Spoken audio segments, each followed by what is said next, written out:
Reactor online. Sensors online. Weapons online. All systems nominal.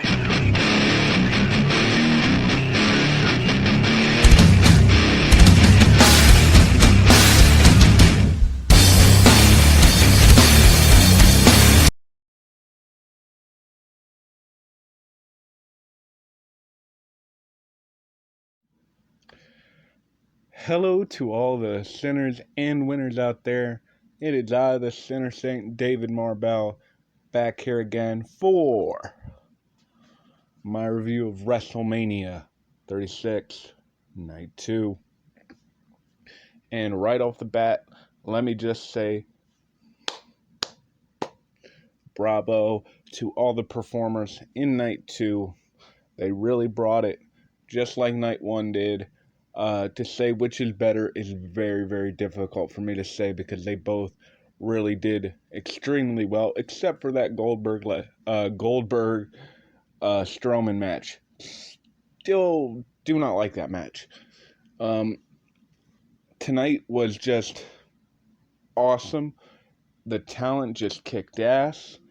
But let's talk about the major talking point of this WrestleMania, and that is the Firefly Funhouse match.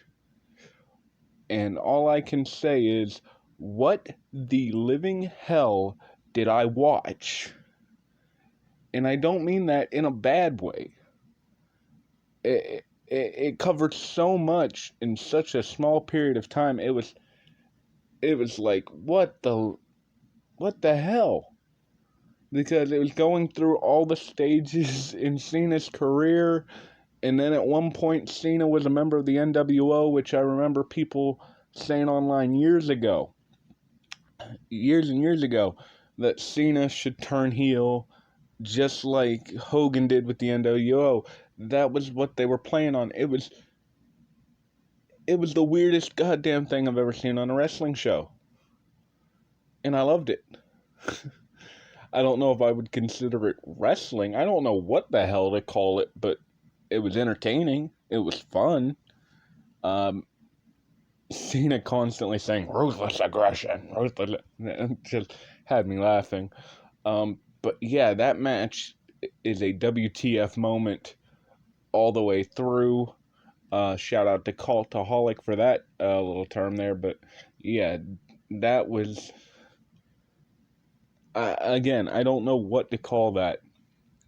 The match between Edge and Randy Orton, the last man standing match, delivered and then some. And knowing Edge's existing health conditions, it just made it 10 times more like, oh God, don't do that, don't do that, don't do that. It was fantastic. It really made you feel for what was going on in the match.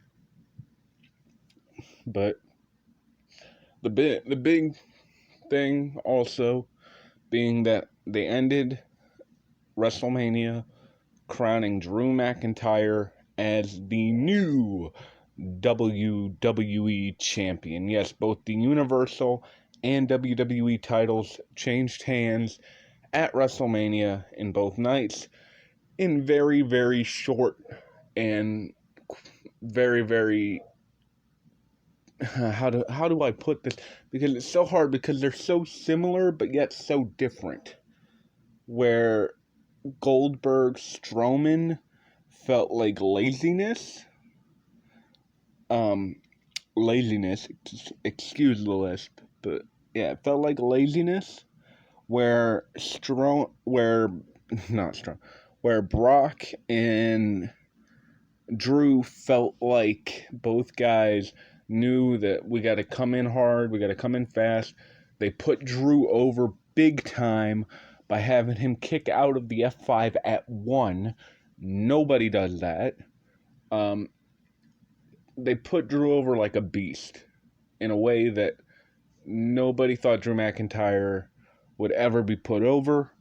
And that is where the difference lies between the Goldberg-Strowman match and the Brock-Drew match, where Strowman-Goldberg made me go, these guys are being lazy. It's literally 4 moves. There's There was no selling of any facials of any kind from either guy.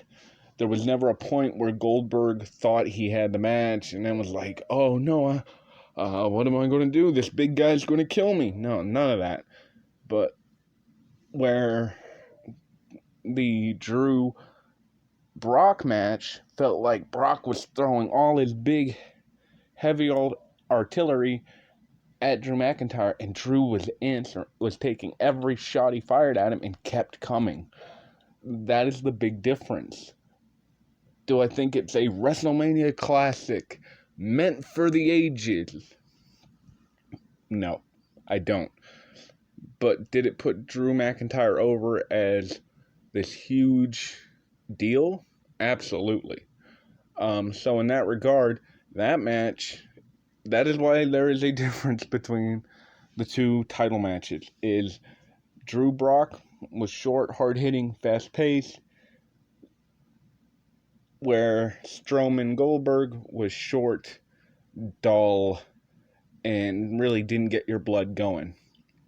And before I continue with this, let me just say, whoever picked the theme song for Mania this year, you failed. Because, and I meant to mention this in my first video on night one, the theme they used for WrestleMania this year just did not feel like a WrestleMania theme song. It felt like something you'd hear at the end of a school dance. It didn't get my blood going. It didn't get me going, yeah, WrestleMania. It made me go, yeah, WrestleMania.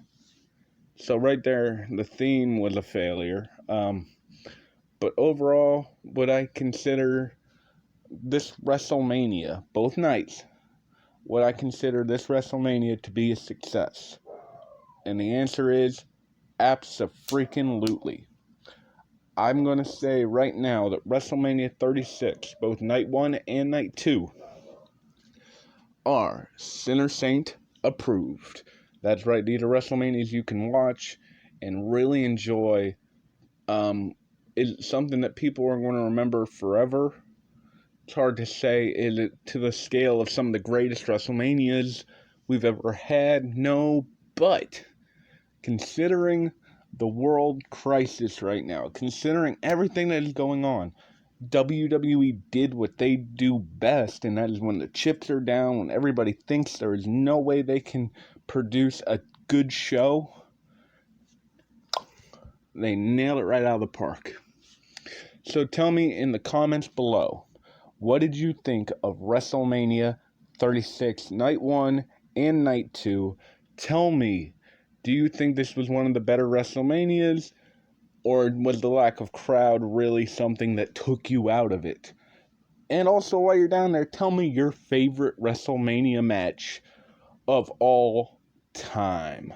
Remember to like, subscribe, and ring the bell, and share the hell out of this video. I'll see you guys next time. Peace.